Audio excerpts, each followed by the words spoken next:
உன்னுடன் சேராமல் எதிர்த்து நிற்பவர்களை வென்றும் உன்னுடன் கூடுவோரிடம் தோற்பவனுமான கோவிந்தா, உன்னை பாடி உன்னிடமிருந்து பறை முதலிய உபகரணங்களையும் வாங்கிக் கொண்டு இப்போது நோன்பிற்கான சம்பாவனையை கேட்கின்றோம். இந்த உலகமே நன்றாக புகழும் விதத்தில் எங்களுக்கு கைகளுக்கான கைவளையும் தோளுக்கான தோள்வளையும் கீழ்காதுக்கான தோடும் மேல் காதுக்கான செவிப்பூவும் காலுக்கான சிலம்பாகிய பாடகமும் இன்னும் இது போன்ற பல பல அணிகலன்களையும் நாங்கள் அணிந்து கொள்ள நீ எங்களுக்கு தந்தருள வேண்டும்.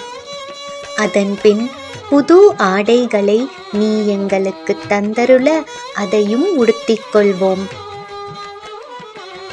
பின்பு அக்கார வடிசில் தயாரித்து அது முழுமையாக மூடும்படியான அளவிற்கு நெய் ஊற்றி அதை உன்னோடும் உன் பக்தர்களோடும் கூடி இருந்து உண்ண முழங்கை வரை அது வழிந்து ஓட இவ்வாறு குளிரக்கூடிய பேறு எங்களுக்கு வேண்டும்.